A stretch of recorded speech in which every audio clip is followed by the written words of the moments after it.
దేవునికి మహిమ కలుగును గాక. మరి ఈ దినమున ఈ యొక్క 3వ మాసములో ఆఖరి పునరుద్ధరణ దినములో మనమందరం కూడా దేవుడు తోడుకుని క్షేమకరముగా మరి మహిమకరముగా మనకి జయకరముగా దేవుడు చక్కగా మరి ఈ రోజున తన మందిరంలోకి నడిపించారు. ఇంతవరకు చక్కటి పాటల ద్వారా వాయిద్యముల ద్వారా చక్కటి వాక్య పఠనం ద్వారా దేవుడు మనతో మాట్లాడారు. ఆయన మహిమ తెచ్చుకొని ఉన్నారు. మరి సమయంలో ఆ వాక్యాన్ని ధ్యానించుకునే ముందు మరి చాలా సంతోషము. ఈ దినమున ఈ ఎండాకాలము మరి మొదలైంది కాబట్టి మనం టైమింగ్స్కి చేంజ్ చేసాము. ఉదయం 9 గంటల నుంచి మధ్యాహ్నం 12:30 వరకు క్లోజ్ చేయాలని మనం ఆశపడుతూ ఉంటున్నాం. కానీ గమనించండి, మనము సమయోనుకూలంగా సమయోచితముగా దేవుడి కార్యాలు జరిగించాలి. మరి చక్కగా మీరు వచ్చినందుకు మరి కూడి వచ్చేటువంటి సంఘ బిడ్డలందరికీ కూడా నా హృదయపూర్వక వందనములు తెలియజేసుకుంటున్నామమ్మా. ఇలా వందనాలు. మరి ఇది మన చక్కటి భాగాన్ని మనము చదువుకుని ఉన్నాం. 8వ సామెతల గ్రంథంలో చదువుకున్నామమ్మా. 21వ అధ్యాయంలో మరి దాదాపు 11 నుంచి 31 వచనాలు మనము చదువుకొని ఉన్నాం. దీంట్లో నేను ఆలోచన చేశాను. దీంట్లో చక్కని వాక్య భాగాన్ని నేను చెప్పాలని ఆశపడుతుంటున్నాను. ఈ దినమున చాలా చక్కటి వాక్య భాగం అండి. ఈ 3వ మాసం ఏ మాసం ఇది? 3వ మాసమే ఆశీర్వాదాలు మొదలవుతాయి. మీకు తెలుసో తెలియదో, ఒక స్త్రీ గర్భవతి అయిందని తెలుసుకోవడానికి 3 మాసాలు పోగు పట్టాలట. అలాగే తల్లిదే మనం ఒక ఆశీర్వాదం పొందటానికి తండ్రి కుమార పరిశుద్ధాత్ముడుగా త్రియేక దేవుడుగా ఆయన మనల్ని ఆశీర్వదించితేనే మనము ఆశీర్వదించబడతాము. నిజంగా ఈ రోజున మన సంఘంలో ఉన్నటువంటి ప్రతి బిడ్డలు కూడా దేవుని యొక్క భాగములై ఉన్నాం. మనం అలాగే ఉన్నామమ్మా. మనం అందరం కూడా దేవుడి యొక్క భాగములు. ఎవరు ఎక్కడ నివసించినా మందిరంలోకి వచ్చిన మనం అందరం కూడా ఆయన యొక్క భాగములు. శరీరములో మనకి ఎన్ని భాగాలు ఉన్నాయో అన్ని భాగాలు ఉన్నాం. అందుకే మనిషి అంటారు. అన్ని భాగాలు కూడా దేవుడికి ఉన్న అటువంటి అన్ని అవయవాలు మనకి ఇచ్చారు. అట్టి మనసును కూడా ఇచ్చాడు. అట్లా ఓర్చుకునే సహించే అన్ని గుణాలు మనకి ఇచ్చేసాడమ్మా. అంటే ఆయన మనసు అంటే ఆయన మనసులో ఉన్న ప్రతిదిని మనకి ఇచ్చేశాడు. ఈ రోజున అటువంటి మనలను ఈ 3వ మాసంలో ఆయన మరి చక్కటి మాటతో మనతో ఆయన మాట్లాడుతున్నాడు. మనము 21వ సామెతల గ్రంథంలో మనం చదువుకున్నటువంటి వాక్య భాగంలో 21వ అధ్యాయము 21వ వచనంలో మనం ఇందాక చదువుకున్నాం కదా. నీతిని కృపను అనుసరించేవాడు జీవమును నీతిని ఘనతను పొందును అన్నాడు. నీతిని కృపను అనుసరించేవాడు. నీతి కృప రెండు కూడా అనుకరిస్తే పాటిస్తే వారు జీవము నీతి ఘనత వాళ్ళు పొందుతారట. జీవము ఘనత నీతి వాళ్ళు పొందుతారు. ఏ విధంగా పొందుతారు? మనం ఏ విధంగా ఉండాలి? ఆ నీతి యథార్థత ఏ విధంగా మనకి వస్తుందని కొన్ని వారాల్లో మనం గత 2-3 నెలలు బట్టి మనం వాక్యాలు వింటూ ఉంటున్నాం. నీతిని గురించి, కృపణ గురించి అనేక మాటలు మనం వింటూ ఉంటున్నాం. చాలా సంతోషము. ఈ రోజున ఒక చక్కగా చిన్న వాక్యంతో దేవుడు మనతో మాట్లాడుతున్నాడు. చిన్న వాక్యమే అయితే చిన్న మన శరీరంలో చిన్న అవయవమే. ఆ అవయవం గురించి దేవుడి రోజు మాట్లాడుతూ ఉంటున్నాడు. చూద్దామా ఆ మాటను? 23వ వచనంలో ఉన్నది ఆ మాట.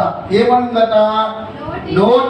నోటిని నాలుకను భద్రము చేసుకున్నవాడు శ్రమల నుండి తన ప్రాణమును కాపాడుకును. చాలా చక్కటి వాక్య భాగము. ఏమి? మనం నోటిని నాలుకను భద్రము చేసుకునేవాడు. ఈరోజు నోటి నాలుక గురించి, దేని గురించమ్మా? నోటి నాలుక గురించి దేవుడు కొన్ని నిమిషాలు మనతో మాట్లాడుతున్నాడు. దేవుడికి మహిమ కలుగునుగాక. కాబట్టి ఈ నాలుక గురించి అవయవములలో అన్నిటిలో కూడా చాలా చిన్నదైనది ఇది నాలుక అనేది. సార్ మీ నాలుకను పట్టుకొని ఎట్లా పట్టుకుంటే మాట్లాడతాం మనం? మాటలు రావు మనకి. నాలుక నరమలేదంటారు. నాలుకకి నరమలేదని ఎందుకని అంటారంటే ఇటు మాట్లాడుతుంది, నిజము పడుతుంది, అబద్ధము.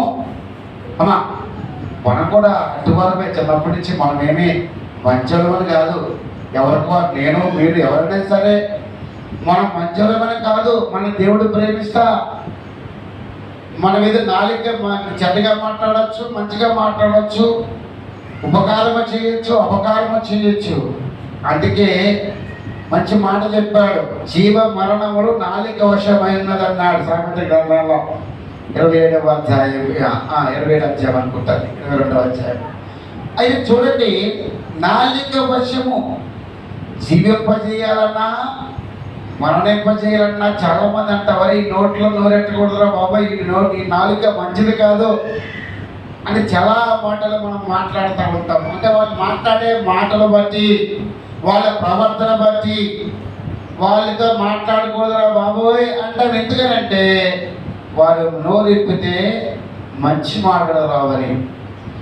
కానీ దేవుడు అంటున్నాడు, దేవుడు నమ్ముకున్న మనము దేవుడి ఇచ్చబడే అవయవాలు ఆయన ఇచ్చిన ప్రతిదిని కూడా సద్వినియోగం చేసుకుని చక్కగా ఆయన్ని ఆరాధిస్తున్నామండి. ఆయన కోరుకునేది అదే. నన్ను ఆరాధించడానికి, నా నామాన్ని మహింపరచుకోవడానికే మిమ్మల్ని నేను ఈ యొక్క లోకంలో సృష్టించాను అన్నాడు. మనం ఎవరి కొరకు మనల్ని సృష్టించాడు దేవుడు అంటే తన మహిమ కొరకు, తన నిమిత్తము కొరకు మనల్ని భూమి మీద ఆయన సృజించినట్లుగా మనం చూస్తూ ఉంటున్నాం. అందుకే రోజున నోటిని నాలుకను భద్రము చేసుకుని వాడు భద్రంగా ఉంచుకోవాలి. మనం కొన్ని భద్రంగా పెట్టుకుంటాం. చెప్పండి, మీ గృహాల్లో, మీ జీవితాల్లో మీకు ఇష్టమైనవి కొన్ని భద్రంగా దాచుకుంటాం. అమ్మా ఖచ్చితమ్మా, భద్రంగా దాచుకుంటాం. కొన్ని వస్తువులు ఉంటాయి కదా, బంగారమే కావచ్చు, డబ్బు కావచ్చు, ఆ వస్తువులు ఏదైనా సరే మనం ఏదైనా కొనుక్కున్నవి చాలా భద్రంగా పెట్టుకుంటాం. అవునా కదమ్మా? ప్రతి ఒక్కరు కూడా కొన్ని వస్తువులు భద్రత లేని వాళ్ళు ఎవరు లేని రోజుల్లో, బట్టలు కావచ్చు, నీ స్థితి నీ కళ్ళజోడే కావచ్చు, నీ పెన్నే కావచ్చు, నీ పరిశుద్ధ గ్రంథమే కావచ్చు, భద్రంగా పెట్టుకుంటాం. దానికి ఒక ప్రత్యేకమైనటువంటి స్థలంలో పెడతాం. అలాగే దేవుడు కూడా వాళ్ళు అంటున్నాడు, నీ నోటిని కాచుకో, నీ నాలుకని కాచుకో. కాచుకుంటే అర్థం ఏంటంటే కాపుదల. కాచుకుంటాం అంటే ఏంటమ్మా? కాచుకుంటాం ఏంటి? చాలా మంది కాపు కాస్తారు. కాపు కాయటువంటి ఏంటి? పంటను పెట్టెలు, ఆ కాకులు ఆ పంట పొలం తిరగకుండా కాపు కాస్తారు వాళ్ళు. అలాగే చాలా మంది సెక్యూరిటీ, కాపు కాసే వాళ్ళని సెక్యూరిటీ అంటాం. అంటే ఒక బిల్డింగ్ కానీ ఒక ఏదైనా ఒక పెద్ద అది ఆఫీస్ కావచ్చు, లేకపోతే ఏదైనా ఒక కంపెనీ కావచ్చు, దానికి ఒక సెక్యూరిటీ వాళ్ళు కాపలా ఉంటారు వాళ్ళు. అలాగే మన నోటికి మనమే కాపలా. ఈ నోటు మంచి మాట్లాడుతుంది, చెప్పలేదు మీకు, చదువు మాట్లాడుతుంది. కానీ మన నోటిని మనం మంచిగా పెట్టుకోవాలి. ఎంత మంచిగా పెట్టుకోవాలంటే అంత మంచివాడు ఎవరు లేరు. దేవుడి కొడుకే బతుకుతున్నాడు, తన కుటుంబం కొరకు కష్టపడుతున్నాడు. అయ్యా అనేక బంధువుల గురించి, స్నేహితుల గురించి, అయ్యా అనేకమైనటువంటి కార్యాలు చక్కగా చేస్తున్నాడు అని చెప్పేది కూడా ఈ నాలుకే. అమ్మ ఆలోచన చేయండి. అమ్మ ఈరోజు ఒక మంచివాడిగా అవ్వాలన్నా, ఒక చెడ్డవాడిగా మనం అయిపోవాలన్నా మనకి మొట్టమొదటిగా అమ్మా కావలసింది ఏంటి అంటే మాట్లాడే విధానం. అందుకే ఈరోజు ఈ చక్కని మాట ఈరోజు భద్రమ చేసుకుంటే శ్రమల నుండి తన ప్రాణాన్ని కాపాడుకుంటాడు. శ్రమల నుంచి అనగనగా ఒక కథ మనకు బాగా తెలుసు. వాళ్ళ స్త్రీ ఆ తండ్రిని వేలాకొలపు మాటలతోటి ఆయన పొలములో గొర్రెలు కాసుకుంటుంటే ఆ కోడికి అన్నాడంట, నాన్న పులి వచ్చింది, పెద్ద పులి వచ్చిందనంట. తండ్రి గబగబల ఆయన భయపడి ఎక్కడ రా బాబు బిడ్డ, ఎక్కడికి రాది అంటే, ముద్దుంది నాన్న, నేను సరదాగా మాట్లాడాను అన్నాడు. ఆ రోజు అయిపోయింది. మన్నాడు వెళ్ళాడు, మళ్ళా గొర్రెలను తీసుకుని వెళ్ళాడు పొలానికి. నిజంగా పూలు వచ్చేసిందట. నిజంగా పూలు వచ్చింది. తండ్రి ఏమో అన్నం తింటున్నాడు పక్కని, చూడలేదు. కొడుకు అంటున్నాడంట, నాన్న పెద్ద పూలు వచ్చింది, మన మేకలు తినేస్తున్నా దగ్గరికి వచ్చేస్తున్నారంటే, నిన్న కూడా అట్లా అన్నాడు. నిన్న కూడా అట్లా అన్నాడు అని చెప్పి తండ్రి చూడలేదట. కడకి ఏమైపోతే మేకలు తినేసింది, ఆ బాలుని కూడా కుమారుని కూడా తినేసిందట. ఈయన అడ్డుగా ఉన్నది అక్కడ ఒక చెట్టు. భోజనం చేసి వెళ్ళేటప్పటికి అక్కడ రక్తమడుగులో అంటే ఆ శరీరం యొక్క తురాదులకలు అయిపోయి, నాలుక ఎంత పని చేస్తుందో చూసారా? నాలుక ఎంత పని చేస్తుందో. అలాగే మంచి పనులు కూడా ఉపయోగపడుతుందట నాలుక. మనకు బాగా తెలుసు కదా. ఎలాగది? ఎలా చెప్పండి? ఒక ఇంటిలో గట్ట దొంగలు వచ్చారట. బాగా తెలుసు మనకి కదా. అమ్మ అర్థమైపోయింది, బుర్ర ఉందరట, అర్థమైపోయింది. వచ్చారు దొంగలు. వస్తే లోపలిలో పరిశుద్ధ గ్రంథం చదువుకుంటున్నారట, ప్రార్థన చేసుకుంటారట బాబు బిడ్డలు. అయితే ఆ దొంగోడు వచ్చాడు, దొంగతనానికి వచ్చాడు. ఇక్కడ ప్రార్థన చేస్తారట. ఏమని? రావయ్యా, ఏసయ్యా, మా ఇంట్లోకి రావయ్యా అని ప్రార్థన చేస్తే, ఏంటి కళ్ళు మూసుకుని ప్రార్థన చేస్తే మనం రమ్మని పిలుస్తున్నారు వీళ్ళు. రండి సార్, రండి అయ్యా, పరిశుద్ధాత్మదేవా రండి అంటే మనల్ని దేవుడితో పోతున్నారేంటి వీళ్ళు అని దొంగలు వెళ్ళారట. అయ్యా, ఇంకో మాలో ఉన్న అన్ని దోసుకోండి అయ్యా, అన్ని మీకు అర్పిస్తున్నామయ్యా. వాళ్ళు దేవుడు ప్రార్థనలో ప్రార్థించినప్పుడు వాళ్ళు దొంగతనం వచ్చిన వాళ్ళు, ఇదేంటి దోసుకోమంటున్నారు, బంగారం గంట అన్ని కూడా దోసుకోమంటున్నారు, తనకున్న అన్ని దోసుకోమంటున్నారు. ప్రార్థన చేస్తూ అది కాకని అంటాడు తనలో, అయ్యా ఇంకో వేటకారి గురిలో నుంచి మమ్మల్ని తప్పించావు అయ్యా. పగటి వేళ ఎగురు బాణమకైనా, రాత్రి వేళ తెగులుకైనను దేనికైనా మేము భయపడాం, ఎందుకంటే మా పక్షాన నీవు ఉన్నావు. భయపడిపోయారట వాళ్ళ దొంగలు. ఇలా ఆరాధించి దేవుడు నిశ్చయమైన సత్యదేవుడు, నిజమైనటువంటి సజీవగల దేవుడు. వాళ్ళు దొంగతనానికి వచ్చిన వాళ్ళ ప్రార్థన విని, ఆ మాటలు విని, మన దొంగతనం చేసేవాళ్ళు, దొంగతనం మనసు ఎట్లా ఉంటుందో చేసేవాళ్ళు దొంగలకి హృదయాలు కఠినమైపోతాయట. వాళ్ళకి కఠినమైన హృదయాలు ఉంటేనే వాళ్ళు దొంగతనం చేయగలరు. అటువంటి వారు ప్రార్థనలో, ఆ వాక్యము చదువుతుల్లో వారికి మనస్సులు విరిగిపోయి, ఇంటికి వచ్చాము ఈరోజు, ఎందుకు వచ్చాము ఇంటికి ఈరోజు అని చెప్పి వాళ్ళు ఏమి ముట్టుకున్నాయని విడిచిపెట్టి వెళ్ళిపోయారట. ఒక నీతి, యథార్థత, ప్రార్థన, మనం నాలుగుతోటి పెదవులతోటి అర్పించే ప్రార్థన మిమ్మల్ని కాపాడుతుంది. తను కాపాడుకున్నటువంటి శక్తివంతమైనటువంటి పెదవులు, నాలుగులు మనకి ఇచ్చాడు దేవుడు. దేవుడికి మహిమ కలుగును గాక. హల్లెలూయా, హల్లెలూయా. చూడండి, అదే సామెతల గ్రంథం 12వ అధ్యాయములో 13వ వచనం ఒకసారి చూద్దామా? పెదవులని దోషము అపాయకరమైన ఊరి. చాలమ్మా, మన యొక్క పెదవులు దోషముతో కూడినటువంటి అపాయకరమైనటువంటి ఉరిగా మారిపోతుందట. ఉరికి తెలుసు కదా, ఉరి మన పెదవులతో వచ్చిన మాటను బట్టి ఉరి. ఎస్తేరు గ్రంథంలో మనకి బాగా తెలుసు, మొర్దెకై ఉన్నాడు యూదుల యొక్క ప్రతినిధిగా ఉన్నాడు. యూదా వారిని ఎంతటి కూడా వారు రక్షించుకున్నటువంటి వ్యక్తిగా ఎస్తేరు గ్రంథంలో పినతండ్రి, ఎస్తేరు యొక్క పినతండ్రి మొర్దెకై. ఆ మొర్దెకై హామానుకి నమస్కరించి ఒంగోని నమస్కారం చేయలేదని ఆయన మీద కోపం. అంతే, నేను ప్రభువు జీవము గల దేవుడికి నేను నమస్కారం చేస్తాను కానీ ఈ లోక ప్రతినిధికి నేను వంగి నమస్కారం చేయనని చెప్పి ఖచ్చితంగా చెప్పేశాడు మొదటికి. తన మాట నోటి ద్వారా ఆయన ఏం చేయాలి తెలుసా? తన జాతినే అంతం చేయాలి. నీ ఏదో రకంగా రాజ్యంలో సాష్టాంగ నమస్కారం చేయించాలి నా ముందు అని చెప్పేసి పగబెట్టుకున్నాడు. ఉరులు వచ్చాడు, చంపనని చెప్పి ఒక ఉరు కబ్బాన్ని కూడా రెడీగా పెట్టినట్టు హామాను. ఎంత గొప్ప సంగతో! కానీ జరుగుతున్నటువంటి సమయంలో దేవుడు చూడండి ఆశ్చర్యకరుడండి. అందుకంటే నీతిని ఎవరిని జీవముల నీతిని ఘనతను పొందుదట. ఎలాగంటే మనం నీతిని కృపను అనుసరిస్తే, కృపను అనుసరించాడు కాబట్టి, నీతిని అనుసరించాడు కాబట్టి మొదటికై తన దేవుడి ఇచ్చిన మాటను బట్టి ఎప్పుడు తొలగిపోలేదో గమనించినామా? దేవుడిచ్చేటువంటి చక్కటి వాక్యము ద్వారా ఎప్పుడు తొలగిసి రావడం.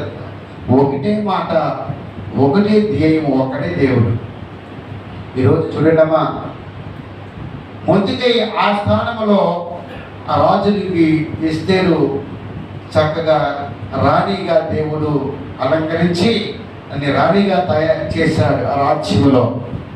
చూడండి, ఎవరైతే హామాను మొదటికై గురించి ఏదైతే ఉరి తాడిని సిద్ధం చేశాడో, తను తీసుకున్నటువంటి గొయ్యిలోనే తనే పడినట్లుగా ఆయనే హామాను మొదటికైన దేవుడు చక్కటి స్థితిలో పెట్టినప్పుడు అది మనసుకు బాధపడి హామానికి తట్టుకోలేక తను వెళ్ళి ఉరి వేసుకుని చచ్చిపోయాడు. ఏదైతే ఉరి పెట్టాడో ఆ ఉరి వేసుకుని చనిపోయాడట.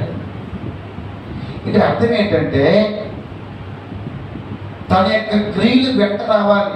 మనం చేసే ప్రతి పనులు కూడా మన క్రియలు మన వెంట రావాలి, అంతేకాని ఉరి కింద మారిపోకూడదు.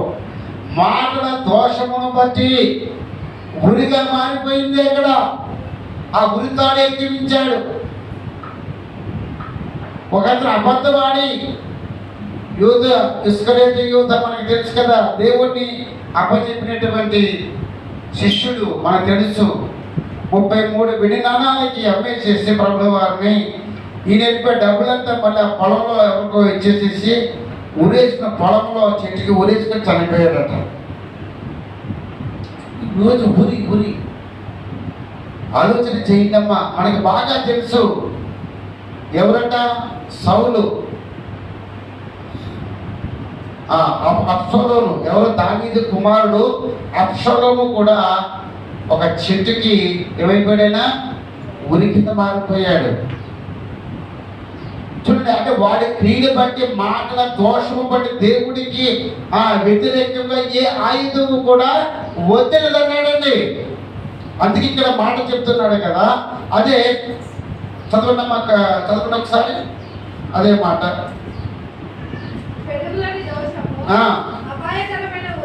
తర్వాత 14వ వచనం, ఒకడు తన నోటి ఫలము చేత తృప్తిగా మేలు పొందును, ఎవరి క్రియల ఫలము వారికి వచ్చును.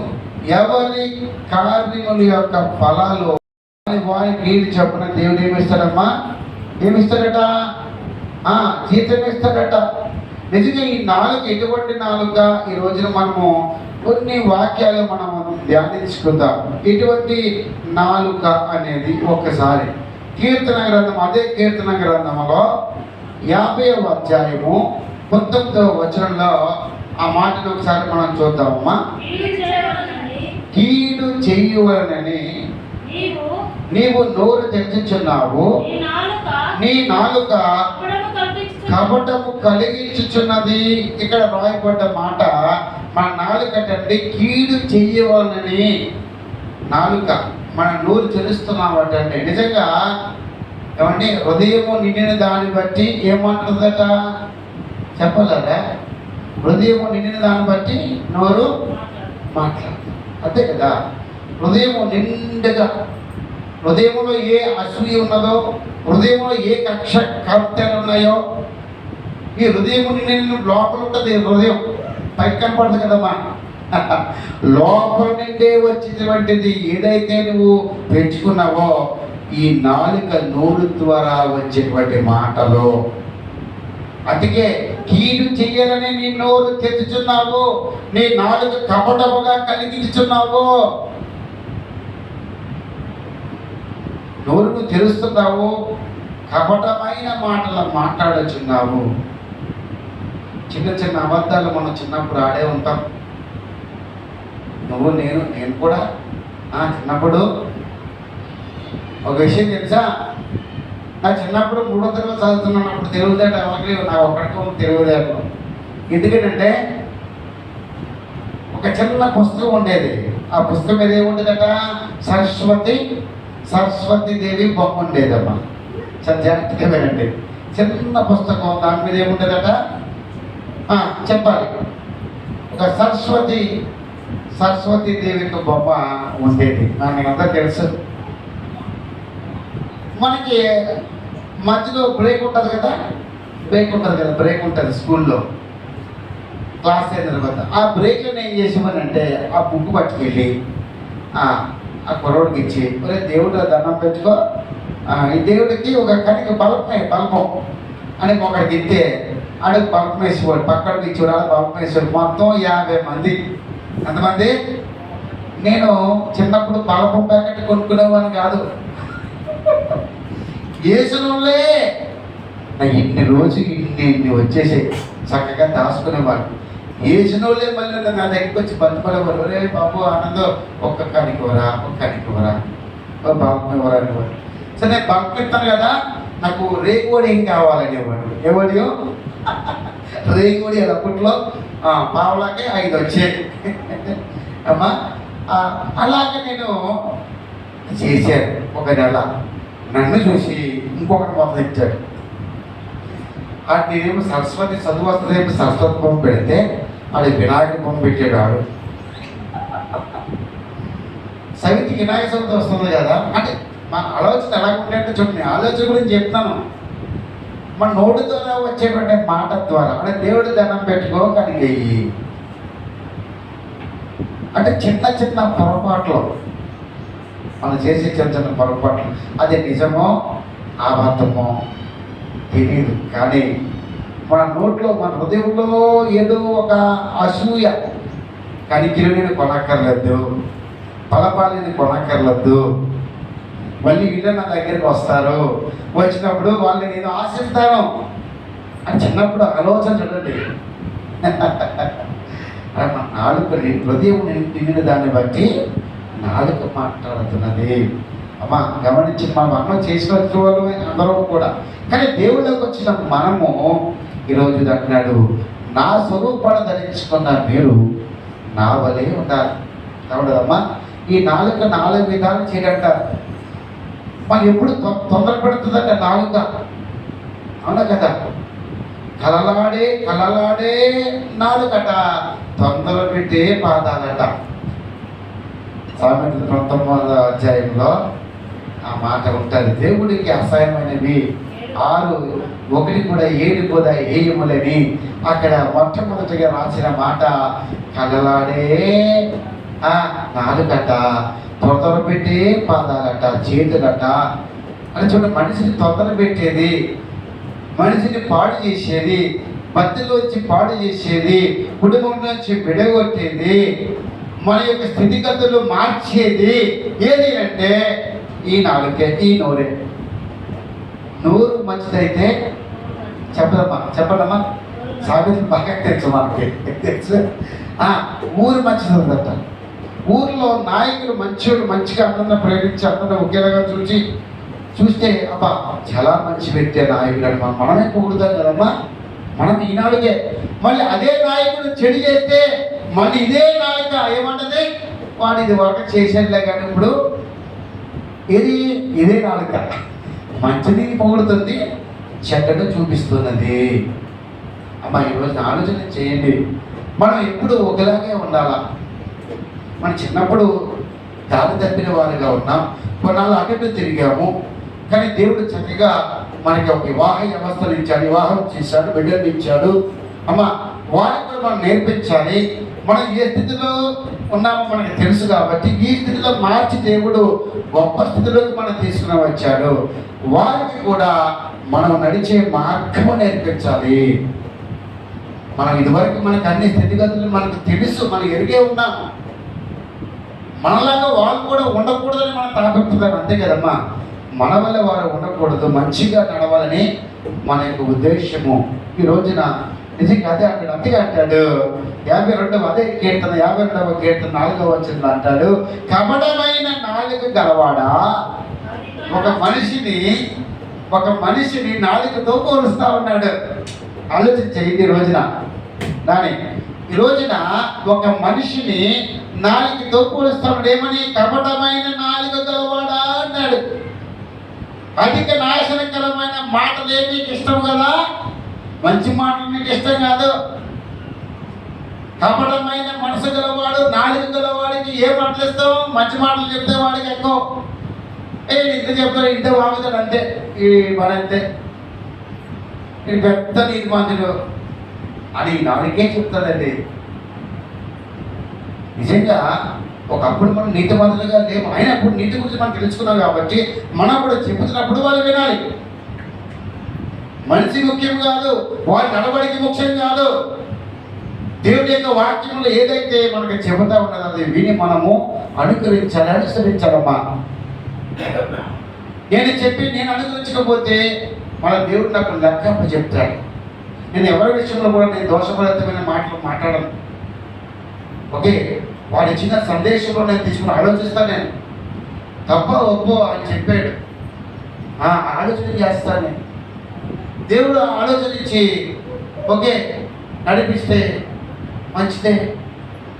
ఈ రోజున చూడండి అమ్మా, ఈ మనసును ఏదో ఎవరో కోపపరచడానికి మనం మాట్లాడితే మనం కోపపడిపోయి ఎవరో మాట్లాడేటప్పుడు మన ఇంట్లో మనం నిజంగా కొన్ని విషయాలు జరుగుతాయి. ఎవరో జరగకుండా ఇంట్లో మనం చెప్పుకోలేము. కానీ కొన్ని విషయాలమ్మా మా కుటుంబంలో కానీ, మీ కుటుంబంలో కానీ, ఎవరి కుటుంబంలో కానీ ఒక్కొక్కసారి కోపతాపాలు వస్తాయి.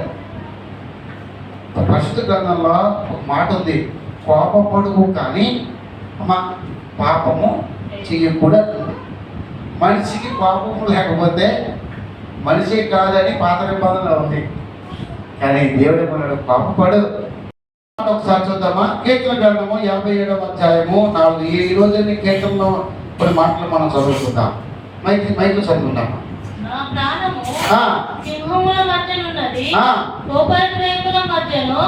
నేను పడుకొనుచున్నాను, వారి దంతములు శూలములు అంబులు, వారి నాలుక వాడిగల కత్తి వంటి కత్తి అని చెప్పాడు. ఇక్కడ చూడండి, వాడిగల కత్తి అన్నాడు. ఏ కత్తిది అనేది మనం ముందు వచ్చిన చూద్దాం. వాడిగల కత్తి వంటి నాలుక. ఇది కత్తి మనం అంటాం కదా, కత్తికి ఎలా ఉంటుందంటే కత్తి వాడిగల కత్తి ఎప్పుడు కూడా అది వాడుతూ ఉంటే ఇంకా పొదిరైపోయిపోతూ ఉంటుందట. మనము కట్ చేసి కొద్ది ఉల్లిపాయలు కట్ చేసి కొద్ది ఏమవుతుంది, ఇంకా మంచిగా పొదురుగా అయిపోతుంది. అలాగే మన నాలుగు కూడా మాట్లాడే చెడు మాటలు బట్టి ఇంకా మా నాలుగు ఏమైపోతుందట, వాడుగల కత్తిలాగా అయిపోతుందట. కాబట్టి ఆ నాలుక ద్వారా మనము కీడు చేయకూడదు. 71వ కీర్తన 24వ వచనంలో కూడా అదే ఉన్నదండి. అదే మాట అండి. నాకు కీడు చూసి వారు సిగ్గుపడి ఉన్నారు, వారు అవమానము పొంది ఉన్నారు. కాగా నా నాలుక దినమెల్లా నీ నీతిని వర్ణించును అన్నది.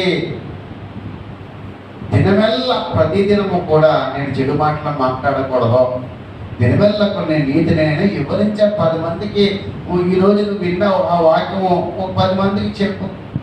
ఈరోజు ఈ మంచి వాక్యం అయ్యా, నిజమే కదా. మనం ఈ లోకంలో జరిగే మాటలే కదా ఇవన్నీ కూడా మనం చూస్తున్నటువంటి మాటలే కదా. అందుకే అంటున్నాడు, కీడు చూసేవారు వాళ్ళే చిక్కుపడతారు. నువ్వు మంచోడు అయితే, నీ నాలుక మంచిదైతే, నీ హృదయం మంచిదైతే, ఎవరైతే నీకు కీడు చెయ్యాలని చూస్తున్నారో కొన్నాళ్ళకి వాళ్ళే చిక్కుపడతారంటే. అంతే, నువ్వేమీ చిక్కుపడక్కలా. ఊరి ఇంత మంచోడు నేను ఎంత అపార్థం చేసుకున్నారా, అయ్యో అని సిగ్గుపడి ఇంకా ప్రాణమైపోతుంది. నేను ప్రేమిస్తాను ఇంకా. అందుకే మంచి చేయ వారికి మేలు కలుగునంటాడండి. మంచి హృదయముల వారికి, యథార్థ హృదయముల వారికి దేవుడు ఏం చేస్తాడట? మేలు చేస్తాడటండి. మన యథార్థత, మన యొక్క నీతి మనం అనుసరిస్తే మన మరణం నుంచి తప్పించబడతాము. అంటే నీతి ఘనత నుంచి మనకు పొందుకుంటాము. ఘనత వస్తుంది, మన జీవం వస్తుంది. ఈరోజు అటువంటి మాటలతో దేవుడు మనకి యథార్థంగా ఉండమంటున్నాడు. ఎంత యథార్థంగా ఉండమంటున్నాడు చూద్దామా? అదే కీర్తన గ్రంథంలో 5వ అధ్యాయంలో 9వ వచనంలో కూడా చూద్దాం ఒక మాట. అమ్మా చూద్దామా? వారి నోట యథార్థత లేదు, వారి అంతరంగము నాశనకరమైన గుంట, వారి కంఠము తెరచిన సమాధి, వారు నాలుకతో ఇచ్చుకుములాడుదురు. చలమ్మ, ఎవరు వీరు? యథార్థత లేదట. అంతరంగంలో నాశకరమైన గుంటలాగా, కత్తిలాగా వాళ్ళ నాలుక ఉంటుందట. సమాధిలో దిగే వాళ్ళుగా ఇచ్చుకులాడుతుంది. ఇచ్చుకు తెచ్చా. ఇచ్చుకులు అంటే ఏంటి? కిచకిచ్. మంగళ కత్తి అంటే కత్తి వంటి లాంటి నాలుక, మంగళ కత్తి గల వంటి నాలుకనే యాకోబు పత్రికలో ఉంటుంది. అది అదే కిచకిచ్. కత్తి ఏమవుతుందంటే కత్తిని కిచకిచ్ సౌండ్ వస్తుంది కదా. అలాగే మన నాలుక కూడా కిచకిచ్ చెవులో అది ఎలాగంట, ఇది ఎలాగంట, ఆమె ఎలాగంట అంటే మనం ఏమంటాము? ఎవరో గురించి. ఈ బతుకు నువ్వు చూసుకో, ఎవరి బతుకులు నీకెందుకు? కొత్తగా ఎవరన్నా వచ్చారనుకో వాళ్ళ గురించి ఎక్కడ ఎక్స్ట్రా మనం కనుక్కున్న తప్పలేదు. కానీ మనం మంచిని తీసుకోవాలి, చెడుని విడిచిపెట్టాలమ్మా. ఒకప్పుడు మనం అందరం అలా ఉన్న వాళ్ళమే. కానీ దేవుడు నమ్ముకున్న మనము మన నోటిని భద్రపరచుకోవాలి, మన నోటిని కాచుకోవాలి. నువ్వు నీ వల్ల అవుతే మంచి చేయి అంతే. అది మేలుకరంగా దీవెనకరంగానే ఉండు అంతే తప్ప వేరే వారికి కీడు చేసి ఉద్దేశించే నాలుక, మనస్సు ఉండకూడదు. అటువంటి గుంట ఉన్నదనుకో, నా గుంటలో మనమే పడతాం. ఆమాలుగాలాగా గుంట తీసుకొని అమ్మా గుండోడికి ఎలాగ చూపిస్తాడు? ఆడు పడతాడు గుంటలో, ఈడు పడతాడు గుంటలో. ఆ విధంగా మనం ఉండొద్దు. అంటే ఎందుకు చెప్తారు పెద్ద మాటలు? ఇవి కూడా తెలిసిన మాటలే, మనకు అందరూ తెలిసిన మాటలే, కొత్తగా ఏమీ చెప్తలేదు. ప్రస్తుత గ్రంథంలో ఉన్న మాటలే మీతో చెప్తున్నాను నేను. అంటే మరొకసారి జ్ఞాపకం చేస్తున్నాను, అటువారుగా మనం లేము. కానీ మనం ఏ విధంగా ఉండాలి అనేది దేవుడి వాక్యంలో మనకు నేర్పిస్తా ఉన్నది. నేను ఏ విధంగా ప్రవర్తించాలి, మీరు ఏ విధంగా నడవాలి, ఇంకా ఏ విధంగా ఉంటే దేవుని యొక్క ఇంకా మన ఆశీర్వాదాలు ఇంకా ఎన్నెన్నో దాచిపెట్టాడండి. ఆ ఆశీర్వాదం మనం పొందుకోవాలంటే కొన్ని వాక్యాలు మనము మనసులో ఉంచుకోవాలి, నిలబెట్టుకోవాలి.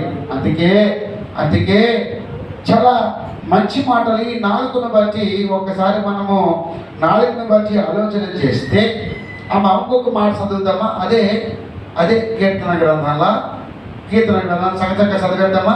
120వ కీర్తన 2-3 వచనాలు. అలాగే కీర్తన గ్రంథము 140వ కీర్తన 3వ వచనము. ఈ రెండు చదువుకుందాము ఒకసారి. కీర్తన గ్రంథము 120:2-3. యెహోవా అబద్ధమాడు పెదవులను నుండి, మోసకరమైన నాలిక నుండి. అబ్బబ్బబ్బబ్బ, చూసారా?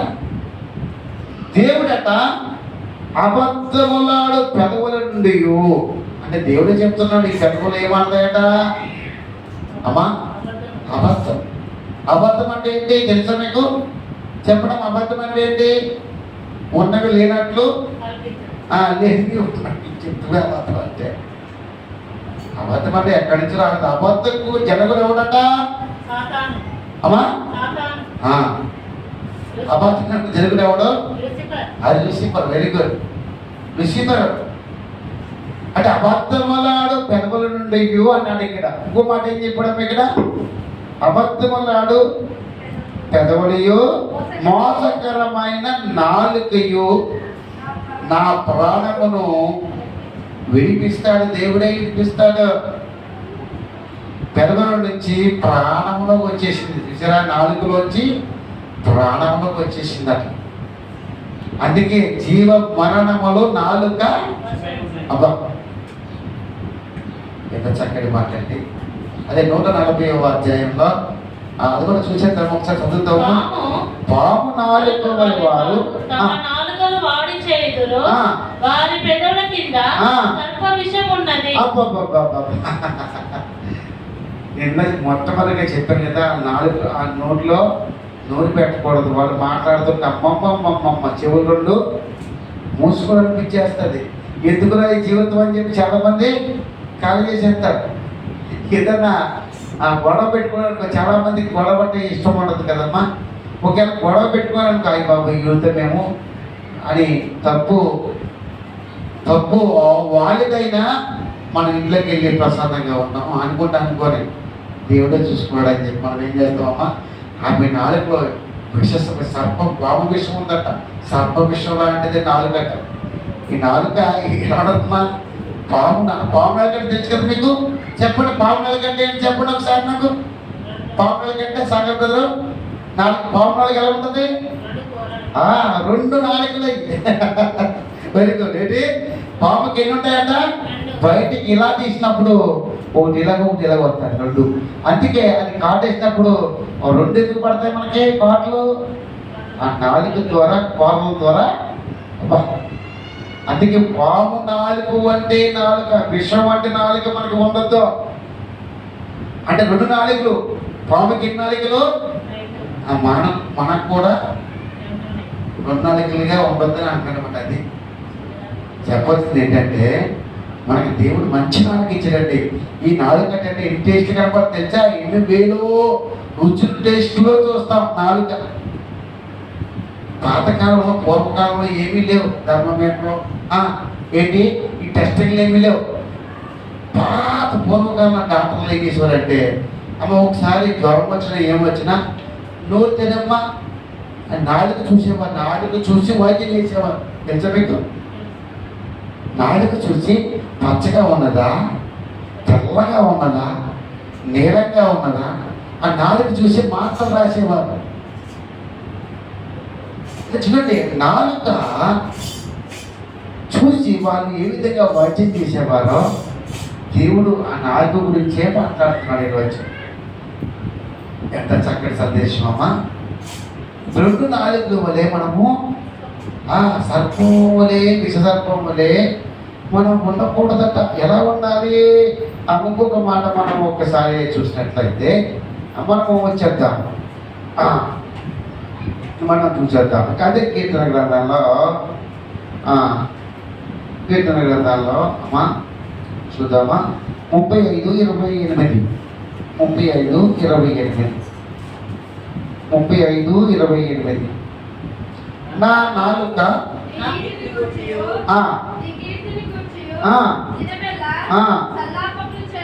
చాలమ్మా, చాలా మంచి వాక్యం. నా నాలుక ఎవరి గురించి చేయాలంట? నీ నీతిని గురించి, నీ కీర్తిని గురించి తినమల్లా స్తుతించాలి, సల్లాపం చేయాలి. అటువంటి నాలుక కావాలి కానీ నాకు, అటువంటి నాలుక నాకు కావాలి కానీ బతులు అంటున్నాడు కదా. నాకు ఇచ్చిన నాలుకతోటి నేను గూర్చి తినమల్లా నిన్ను పాటలు పాడాలి. ఇవాళ ఎంత ఆనందమో. అలా 9 గంటలకే వచ్చేసారు సాగర్ బదులు. పాటలు ఎన్ని పాడే 4-5 పాటలు పాడేశారు. నా చేత కూడా పాడించేశారు వాళ్ళు. ఏంటి తర్వాత కాలేజెస్లో వచ్చారు, వాళ్ళు పాడారు. అంటే చక్కగా ఎంత పాటలు పాడి దేవుడి నామాన్ని మహిమపరిస్తే ఉల్లాసము చేయటానికి మన నాలుక త్వరపడాలి. ఆయన నీతిని గురించి, ఆయన కీర్తిని గురించి పాడటానికి మనం ముందుగా త్వరపడాలి. దెబ్బలాటకి పరిగెత్తుకుని వెళ్ళే కాళ్ళు కాదు మనకు కావాల్సింది. దెబ్బలాటకి వెళ్ళే ఫస్ట్ నోరు కాదు, దేవుడిని స్తుతించడానికి, దేవుని నామాన్ని మహింపరచడానికి, నీతిని గురించి వివరించడానికి ఈ నాలుక ముందుగా త్వరపడాలి అని చెబుతున్న మాట. అంత మాత్రమే కాదు, ఇక్కడ చెప్పాడు కదా ఒక మాటను మనము అదే మాట సామెతల గ్రంథం 34 మా కీర్తన 15వ కీర్తన 3వ వచనం. అటివాడు నాలుగుతో గొడ్డములాడడు, తన చిలికానికి కీడి చేయడు, తన పొరుగు వారి మీద నింద మోపడం. మచ్చాలం ఎట్టివాడట? అబ్బా, దేవుని యొక్క నీతిని గురించి, దేవుని యొక్క యథార్థాన్ని ఉల్లాసము చేసినప్పుడు, అంటే అట్టి నాలుకతోటి, ఎటువంటి నీతిని గురించి చెప్పే నాలుకతోటి ఆయన గొడ్డుములాడు, అంటే అబద్ధములు మీ గురించి చెడ్డగా చెప్పడం. గొడ్డుములాడు తన చెరికాయో, తన స్నేహితులు కావచ్చు, భార్య కావచ్చు, బంధువులు కావచ్చు, కుటుంబ సభ్యులు కావచ్చు, వారి గురించి కీడు చేసే, పొరుగు వారికి కీడు, వారి మీద నింద మోపే వాడుగా ఉండడం. ఎటువాడు అంటే అదే 2వ వచనంలో చూడమ్మా, యథార్థమైన ప్రవర్తన కలిగిన, నీతిని అనుసరించుచు హృదయపూర్వకముగా. అబ్బా ఎంత చక్కటి మాట అంటే, యథార్థంగా హృదయపూర్వకముగా పలుకువాడే. యథార్థమైనటువంటి నీతిని అనుసరించి దేవునిలో కష్టం వచ్చినా, నష్టం అయినా, జరిగినా, దేవా నాకు నువ్వే, అపొస్తలుల పౌలు అన్నట్లుగా బ్రతుకుట క్రీస్తే, సావడం నాకు చాలా లాభము అన్నాడు. ఈ రోజున చూడమ్మా, అట్టి మనసు మనము కలిగి ఉండాలి. అంతేగాని మా అట్టి మనసు ఎదట వీటి మీద నింద మోపడట. అబ్బా, ఏమంటే నీతి గురించి చెప్తాడు, చిరుగాడు పొరుగు వారి మీద ఏమీ మోపడట. యథార్థంగా ఉండాలి అని ఈ నాలుకకు దేవుడు చెప్తున్నాడు. అంటే హృదయానికి ఏ విధంగా యథార్థంగా ఉంటే నాలుగు అదే మాట్లాడుతూ ఉంటుంది. దేవుడికి మహిమ కలుగును గాక. హల్లెలూయా, హల్లెలూయా. కాబట్టి మనం అందరము కూడా ఎలా ఉండాలట చూద్దాం. అదే సామెతల గ్రంథంలోకి వచ్చేద్దాము ఒకసారి. సామెతల గ్రంథం 10వ అధ్యాయము 19వ వచనము 20వ వచనము. 19వ అధ్యాయం మాటలలో దోషముండక మానదు, తన పెదవులను మూసుకొనువాడు బుద్ధిమంతుడు. తన పెదవులను మూసుకొనువాడు బుద్ధిమంతుడు. నీతిమంతుని నాలుక ప్రశస్తమైన వెండి వంటిది, భక్తిహీనుల ఆలోచన పనికి మాలినది. చూసారా, బుద్ధిమంతుడు నాలుక వెండి. అబ్బా, వెండి అమ్మా, వెండి బంగారాల కన్నా మిన్నమైనది యేసు ప్రేమ, నా యేసు ప్రేమ. ఎన్ని బంగారాల కన్నా భిన్నమైనది యేసు ప్రేమ, ఆ యేసు ప్రేమ. యేసు ప్రేమ, శాశ్వత ప్రేమ. యేసు ప్రేమ, శాశ్వత ప్రేమ. నిజంగా వెండి బంగారం కన్నా, అంటే వెండి వంటిటువంటి నాలుగుని గురించి అబ్బా దేవుడు అంటే శాశ్వతమైనటువంటి ప్రేమతో నిన్ను ఆదరిస్తూ ఉంటున్నాను నేను. అందుకే అంటాడు, బుద్ధిమంతులుగా మనము ఉండాలి అంటే నాలుక నీతిని అనుసరించాలి. ఆఖరికి నేను చెప్తున్నాడు మాట. అదే 25వ అధ్యాయంలో, సామెతల గ్రంథము 25వ అధ్యాయంలో 15వ వచనము కూడా అక్కడ స్వాత్వికమైనటువంటి నాలుక ఎముకలను నలగొట్టునన్నాడు. స్వాత్వికమైన మనస్సు. ఏ మనసు అమ్మా? ఏ మనసు కావాలి మనకి? అంటే సాత్వికమైన మనసు అంటే చెప్పండి నాకు, దానికి అర్థం చెప్పండి త్వరగా. ఎవరు స్వాత్వికులు? ఎవరు? పరిశుద్ధ గ్రంథంలో వెరీ గుడ్. ఆయన మనసు ఎట్టిది? ఆయన మీద నిందలేసిన తన యొక్క దేవుని యొక్క ప్రజలు ఇచ్చించి ఏమన్నారు? మమ్మల్ని ఇంటిగా తీసుకొచ్చావు, మమ్మల్ని సావగొడతాగా, మమ్మల్ని ఆరోగ్యం నడిపిస్తున్నావు అని సొనుక్కున్నారు. ఆ నాలుక ద్వారా ఆయన చాలా కించపరిచారండి. దేవుడు కోపం వచ్చింది. ఓ మోషే నా స్నేహితుడా, వీళ్ళందరూ నేను అర్థం చేస్తానంటే దేవుడు పక్షాన మోషే ఉండి నీవు ప్రజలే కదా అయ్యా, వాళ్ళు నీవే కదా పుట్టించావు, మళ్ళీ ఎందుకు చంపేయటానిక అని మళ్ళా దేవుడికి ఆలోచన తెప్పించే మాటలు. అంత స్వాత్వికమైనటువంటి మనస్సు అంటే మన మనస్సు ఎలా ఉండాలి? స్వాత్వికంగా ఉండాలి. అందుకే అక్కడ స్వాత్వికమైనటువంటి నాలుక మన ఎముకలను నలగొట్టదట. అలాగే 17:4 ఒకసారి చూద్దామా? చూద్దాం. సాత్వికమైన నాలుక జీవవృక్షము, దానిలో పుట్టినట్టు ఎండిన ఎడల స్వాత్వికమైనటువంటి నాలుక వృక్షం, అది జీవవృక్షం అట.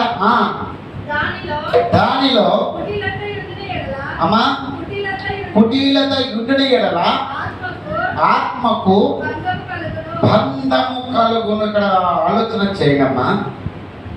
స్వాత్వికమైనటువంటి మనస్సు అబ్బా, ఆ మనస్సు ఉంటే మనము మరణము నుంచి తప్పిస్తామట, శ్రమ నుంచి తప్పించబడతామన్నట. అవును కదమ్మా. కాబట్టి అటువంటి మనస్సు కలిగి హానికరమైనటువంటి నాలుగుగా మనం ఉండకూడదు, కానీ స్వాత్వికమైన మనస్సుగా మనము ఉండాలని దేవుడు చెప్తా ఉంటున్నాడు. ఈ రోజున నాలుక అమ్మా, ఈ మనిషిలో ఉన్నటువంటి అవయవాలన్నింటి కన్నా ఏది మనం చిన్నగా చెప్పుకున్నాం? చిన్నగా. ఈ నాలుగు ఎంత చిన్నగా ఉన్నదో అమ్మా ఒకసారి ఆలోచన చేయండి. చిన్న అక్కుపుల్ల ఇది ఒక అడుగుని చెప్పారు. ఒక ఆమె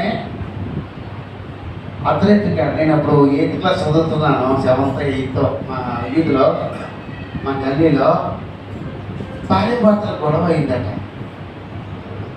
ఆమె వారం రోజుల మధ్య భోజనం చేయట్లేదు. ఏం చేయట్లేదట, కానీ వాళ్ళు ప్రేమించి పెళ్లి వివాహం చేసుకున్నారు, చక్కగా వాళ్ళు ఉంటున్నారు. ఏదో చిన్న గొడవలు వచ్చినప్పుడు ఈమె, అప్పుడు మనకి గ్యాస్ ఆయిల్ ఇచ్చేవారు, కిరోసిన్ ఇచ్చేవారు అప్పట్లో. గుడ్డులు లైట్లు తక్కువ ఉండే కదా, ఇది మనం లైట్లు ల్యాంతర్లో వేసుకునే కిరోసిన్ గ్యాస్ ఆయిల్ ఇచ్చేవారు కదమ్మా. అవి దాచి ఒక 5 లీటర్ల డబ్బా దాచుకుని నైట్ 12 గంటలుగమ్మా ఒళ్ళంతా వేసేసుకుని కొన్ని ఇంట్లో అంటించుకుంటూ ఒక రకంగా ఉన్నాం. రోడ్డు మీదకి వచ్చి మధ్యలో అంటించుకుందాం, అంటించుకుని ఓ క్యాష్ ఇస్తూ ఉంటుంది. అర్ధరాత్రి ఎవరు ఉంటారో పల్లెటూరులో 9 గంటలకే బిక్కుమంటది. అందరూ ఈ కేకలకి అందరూ లేచిపోయారు. నేను చిన్నపిల్లల్ని మా తల్లిదండ్రులు అంటారు, నువ్వు లేవకు పడుకో అంటే కేకలేస్తున్నారు కదమ్మా అంటే, ఎవరో అగ్గిపుల్ల తీసుకుంది. అగ్గిపుల్ల అంటే ఒక్క అగ్గిపుల్ల మనిషి అంతటిని కూడా ఏం చేసిందంట, మరణించేటట్లుగా చనిపోయిందాన్ని. 2 వచ్చారు, గోలు బట్టలు వేశారు, కొన ఊపిరితో ఉంది, మొత్తం సగం 100కి ఒక 80% కాలిపోయిందని. ఇంక బతికినా లాభం ఏంటమ్మా? బాధపడింది. ఒక 2-3 గంటలు బాధపడి ప్రాణం విడిచింది. ఒక చిన్న అగ్గిపుల్ల మనిషిని, అడవిని ఏ విధంగా తగలబెట్టేస్తుందో చిన్న అగ్గిపుల్ల మన శరీరంలో ఉన్నటువంటి చిన్న నాలుక. అమ్మ, ఈ నాలుకే ఏం చేస్తుందా? మనిషిని ప్రేమించాలన్నా అమ్మ ఆలోచన చేయండి, మనిషిని దూరం చేయాలన్నా ఈ నాలుక. హృదయంలో కపడం పెట్టుకుని, లోపల కపడం పెట్టుకుని బయట మంచిగా మాట్లాడితే అది దేవుడు చూస్తాడు. చాలామంది అలా ఉంటారు బయట. నేను చాలామందిని నేను చిన్నప్పటి నుంచి కూడా చాలామంది నేను చూస్తూ వచ్చాను అక్కడ. కానీ ప్రభులు వారు అంటారు, లోపల నుంచి ఏది వస్తుందో ఆ మాట చూసి ముగించుకుందామా. లోపల నుంచి ఏది వస్తుందో అమ్మా బయటికి అదే వస్తాక మనను అబద్ధపరిచేది అదే, లోపల నుంచి వచ్చేదే. చూడండమ్మా, యాకోబు పత్రిక అది చూద్దాం ఒకసారి. యాకోబు పత్రిక 3వ అధ్యాయంలో ఆ మాటను చూద్దామమ్మా. ఆఖరిగా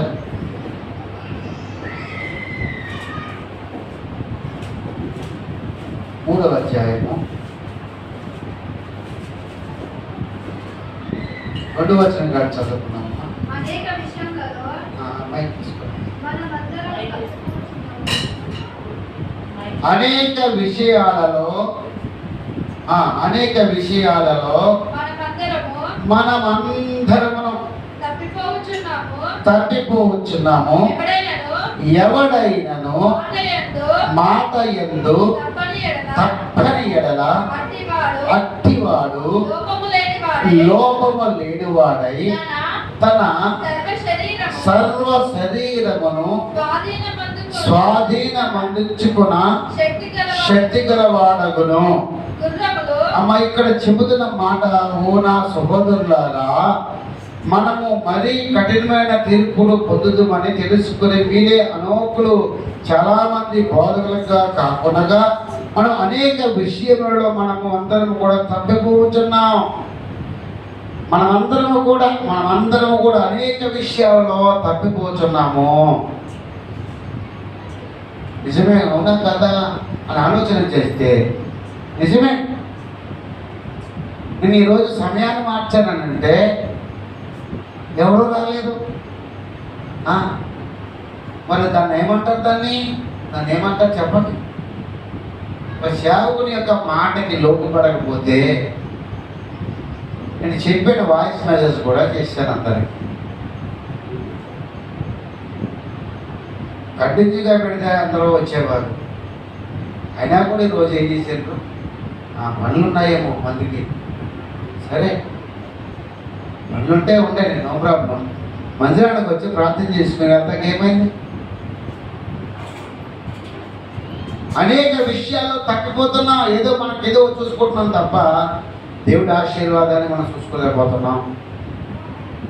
ఎక్కడెక్కడో మనం ఏదో ఆలోచన చేసుకుంటున్నాం, ఎక్కడో ఏదో కావాలని వెళ్తున్నాం. ఈరోజు రాలేకపోతున్నాం. అనేక విషయాలు నేను చెప్పలేక అనేక విషయాలు తగ్గిపోయేవారుగా ఉంటున్నాం. ఎవరికండి బతి? ఎందుకొరకండి ఈ యొక్క దైవ సందేశాలు? ఎందుకు? తప్పిపోయే వారి గురించి.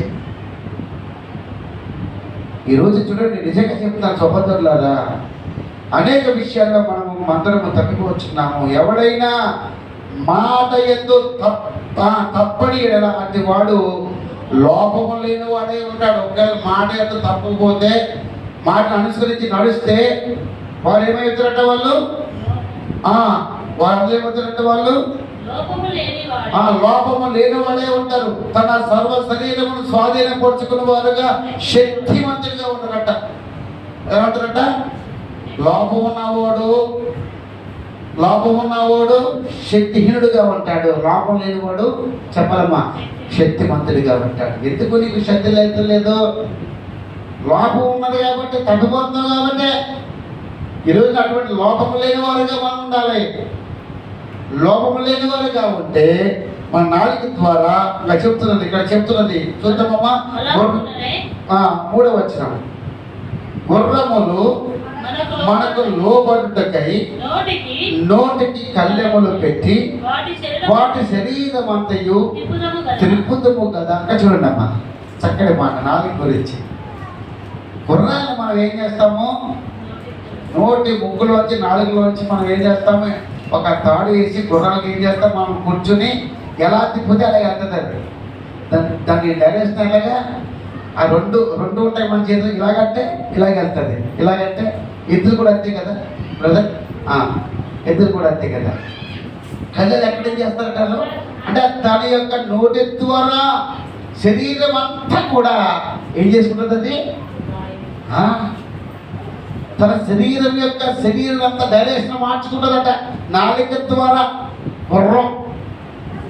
మనము కూడా శరీరాన్ని నాలుక ద్వారా ఏం చేసుకోవాలి, సర్వ శరీరము కూడా పదును పెట్టుకోవాలా, నడిపించాలి. ఎలాగ నడిపిస్తాం గుర్రాలను? ఎలాగా మన నాలుకను అదుపులో పెట్టుకుని మనం నడవాలి.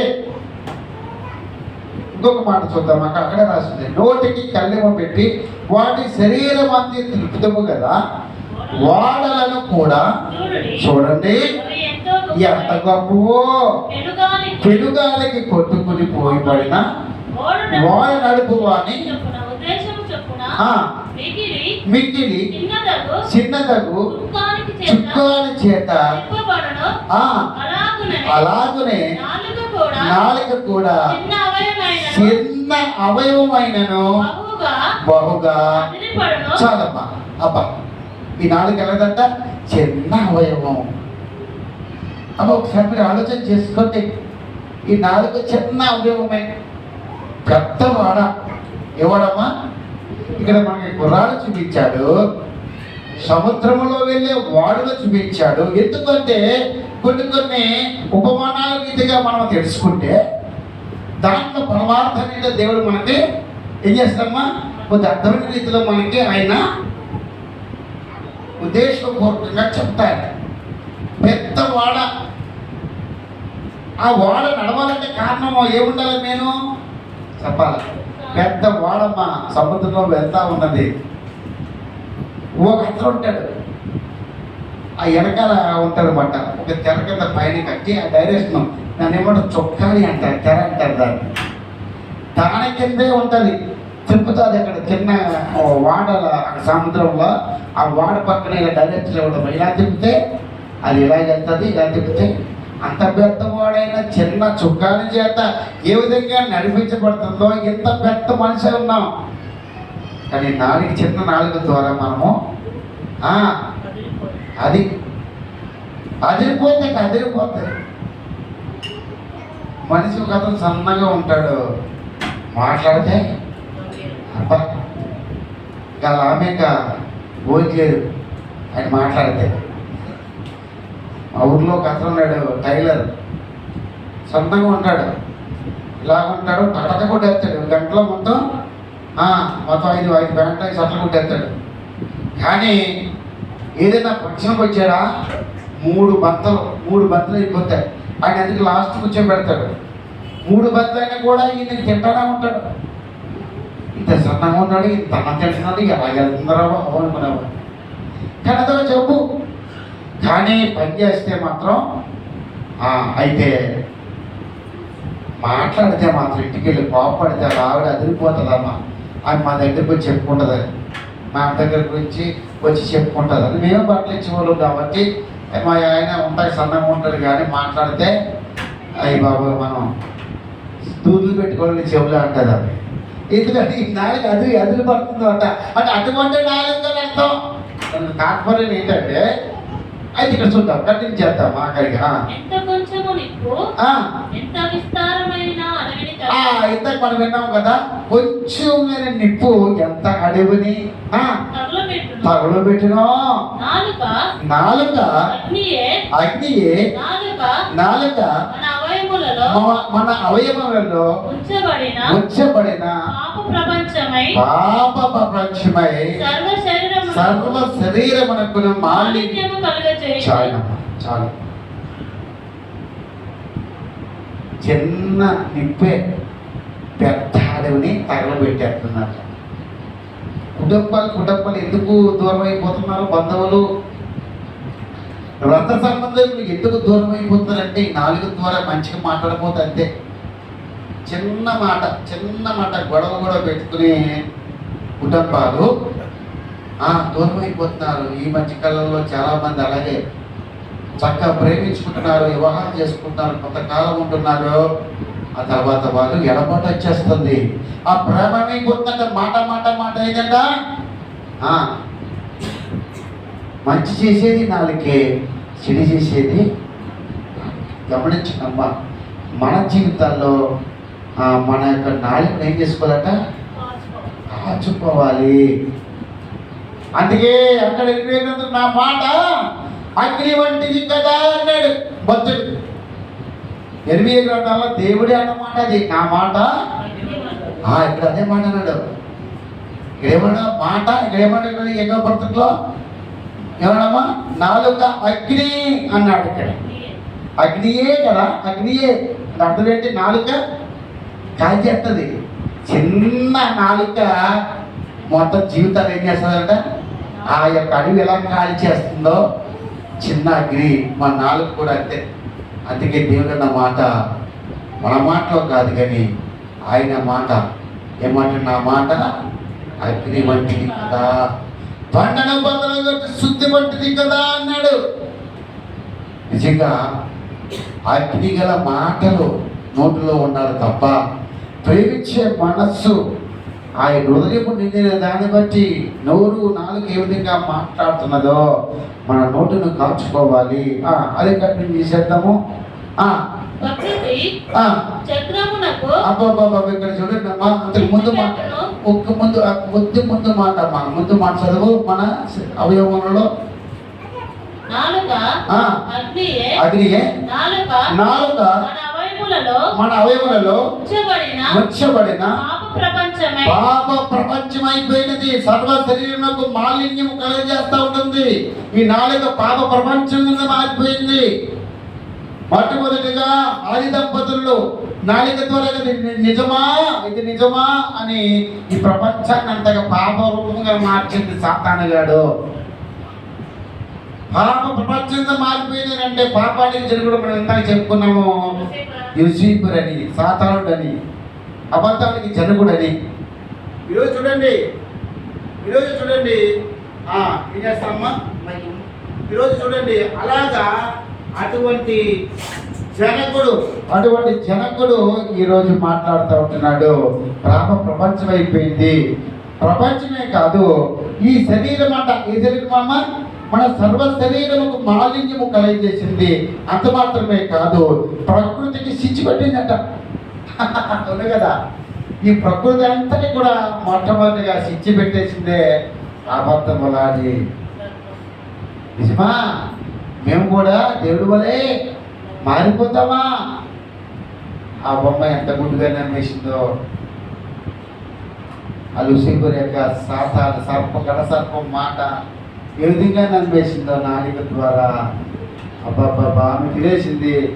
మళ్ళీ తన భర్తనేటువంటి ఆదాముకి ఇచ్చేసింది. ఇద్దరు కూడా పాప శక్తిమై ప్రపంచం అంతా కూడా పాపమైపోయింది.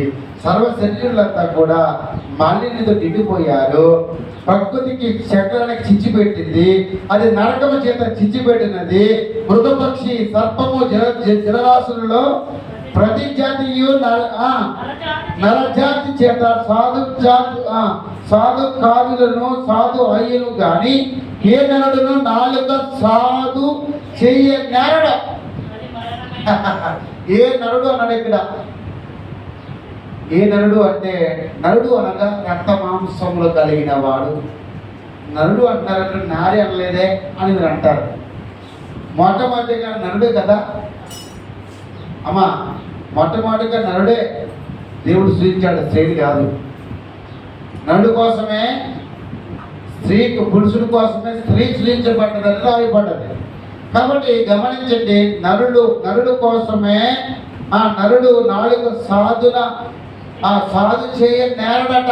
దీన్ని సరిగా చూసుకునేవాడు ఎవడో దేవుడు అంటున్నాడు, ఖచ్చితంగా చెప్తున్నాడు. ఆ తర్వాత ఏమాట, అది మరణకరమైన విషముతో నిండినది. మనం ఇందాక సర్ప విషం అనుకున్నాం, పావు విషం అనుకున్నాము, ఆ మంగళ కత్తి అనుకున్నాము, వాడుగల కత్తి అనుకున్నాము, వెండి నాలుగు అనుకున్నాము. అబ్బా ఎన్ని విన్నామో నాలుగు గురించి.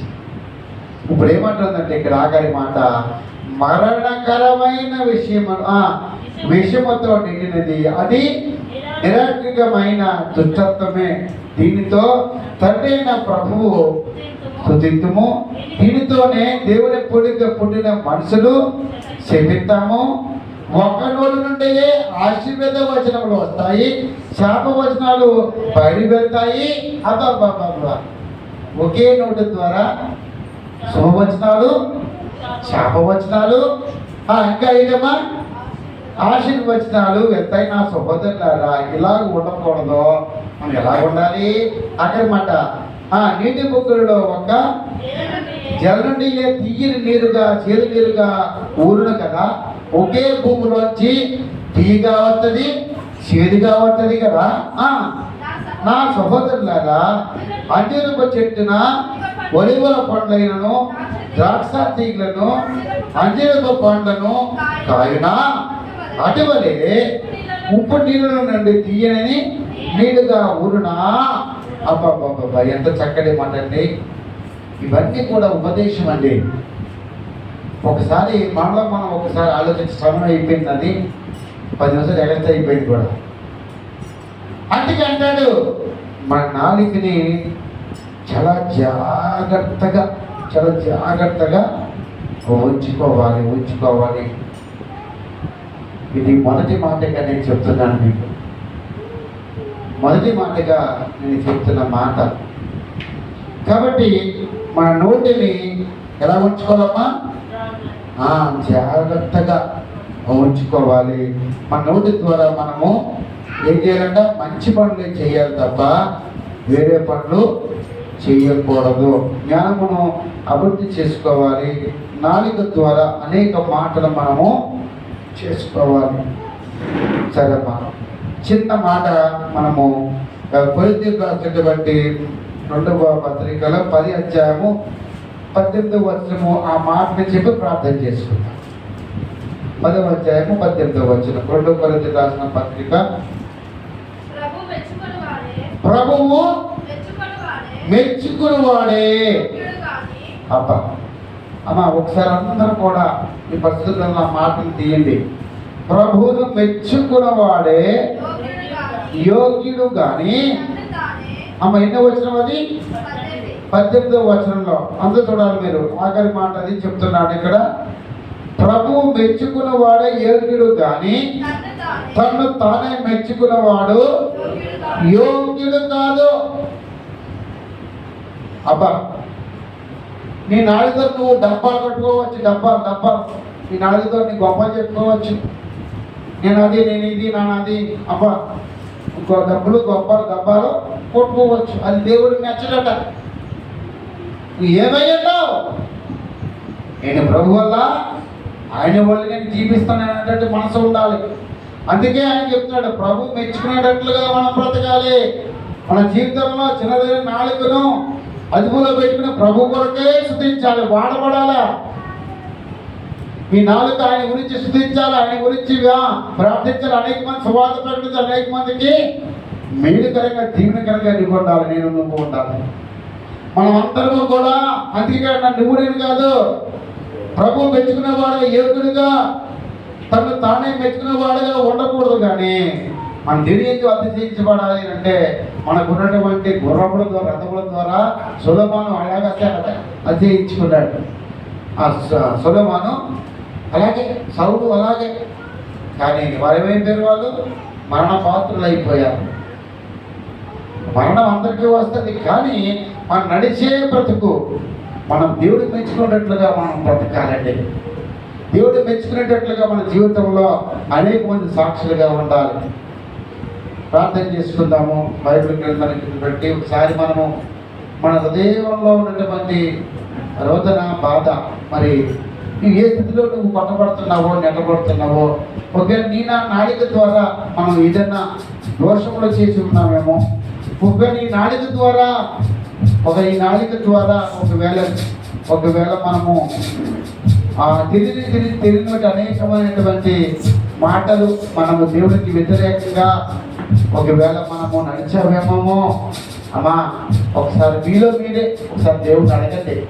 దేవుడిని అడగాలి, ఖచ్చితంగా అడగాలి. ఎందుకంటే ఈ లోకంలో మనమందరం కూడా ఆ చిన్న నాలుక ద్వారా మనం ఎన్నో రకాలుగా ఎన్నో మన స్థితిగతులు మారుతూ ఉంటున్నాయి. దేవా స్మరించే నాలుగు నాకు కావాలి, నేను ఆరాధించే చేతులు నాకు కావాలి అయ్యా. హృదయం నిన్ను దాన్ని బట్టిగా నోరు మాట్లాడుతుంది కదా, నా హృదయం నీ మాటలే కావాలి, నా హృదయం నీ మాటలే కావాలి అని ఒకసారి దేవుని అడుగుతామా, ప్రార్థన చేసుకుందామా, ప్రార్థన చేసుకుందామా, ఒకసారి ప్రార్థన చేసుకుందాం.